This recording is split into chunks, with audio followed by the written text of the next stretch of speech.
Hi everyone, today I'm going to show you how I make marshmallow fondant.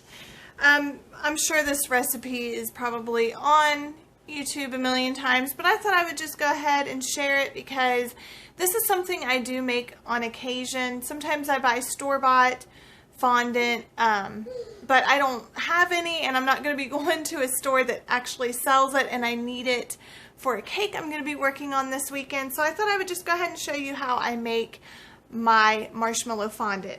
What I have here is a 10.5 ounce bag of just the mini marshmallows, and to that I'm going to add 2 tablespoons of water. This is just room temperature water. Now what I'm going to do is microwave this for 30 seconds, and I will show you what it looks like after I get it out of the microwave. I've microwaved my marshmallows for 30 seconds, and now I'm just going to stir them. You can see that they really don't look much different. They are melting just a little bit, but we're going to microwave this again for another 30 seconds and then give it another stir, and then I'll probably have to do it for at least another 30 seconds. You want all the marshmallows to be nice and melted and smooth and not have any like large pieces of marshmallow in there. So once you get it nice and stirred up, you're going to want to just go ahead and put it back in your microwave for another 30 seconds. I microwaved my marshmallows for another 30 seconds, and I'm going to give them another stir. You can see that they are starting to melt really, really well, but there's still big pieces of marshmallow in there. So I'm going to do this for another 30 seconds. And then that should be good enough. I microwaved the marshmallows for another 30 seconds, and they are perfectly smooth and melted. There's no lumps or anything. So now what I'm going to do is start adding the powdered sugar. And I have a bowl of powdered sugar that I've sifted. It's very important that you want to sift this because you don't want to have any lumps of powdered sugar. And sometimes powdered sugar can tend to get lumpy. So I'm going to go ahead and add quite a bit in here. I'm really not sure how much I have in here. Maybe about, I would say 3 cups of sifted powdered sugar.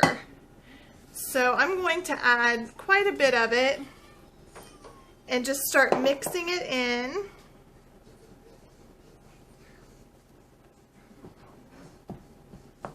Now you're going to need some Crisco.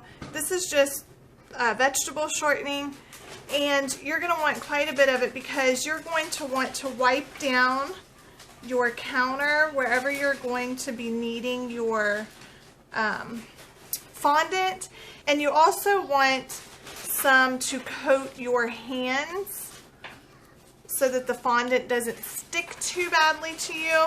So go ahead, and you want to have a very clean surface obviously before you start making fondant. Put some powdered sugar down. And then I'm going to just dump my fondant out onto the powdered sugar.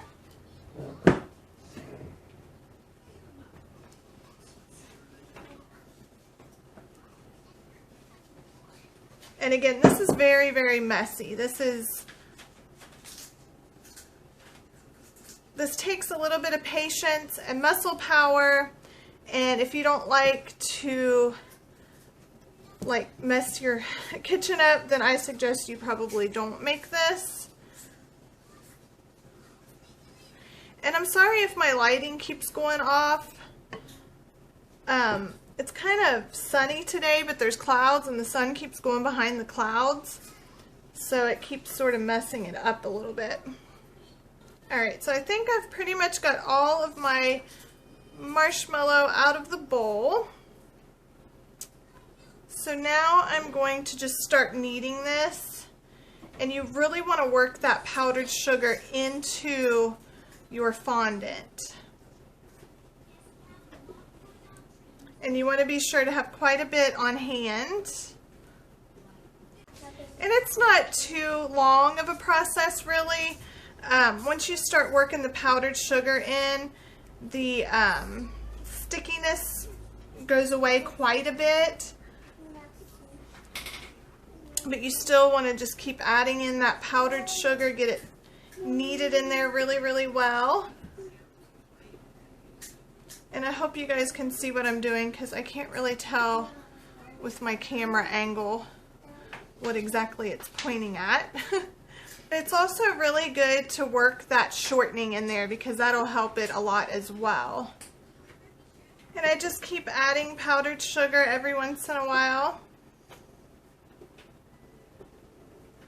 I also recommend having a bench scraper just so that you can kind of scrape it up off of your countertop.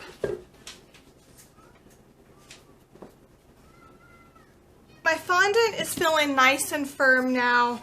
I've probably added in maybe a whole, equal to a whole box of powdered sugar. I would have extra on hand just in case you need more. You don't want your fondant to, when you pull it, you don't want it to just automatically break off. If it does, that means it's too dry. You want it to have a little bit of a stretch to it and then break off. If you can stretch it and it just keeps stretching and stretching, then it's too sticky and you want to work some more powdered sugar into it. If it does, if you pull it and it just automatically breaks off kind of like that, of course I pulled it fast so that it would do that. If you give it a slow tug and it just breaks off right away, then you may want to add maybe a little bit more water to it. I would add just a tiny bit to start and then kind of work it in and see how it goes. You may end up needing to add a little bit more powdered sugar. It's sort of a process. Of course, I've been making this. This is not the first time I've made this. I've made this quite a few times, so I kind of know what I'm doing. So now that it's all nice and firm in the consistency that I want, what I'm going to do is I'm going to actually coat this in a little bit of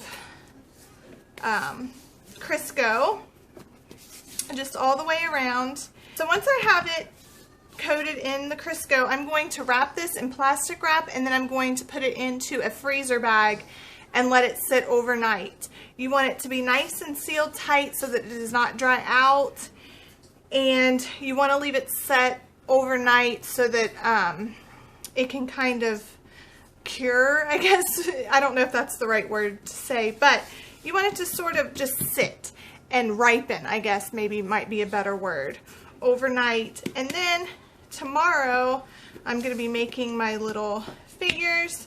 So I hope you guys enjoyed this video. If you did, please give it a thumbs up, subscribe to my channel if you're new, and I will see you guys later. Bye!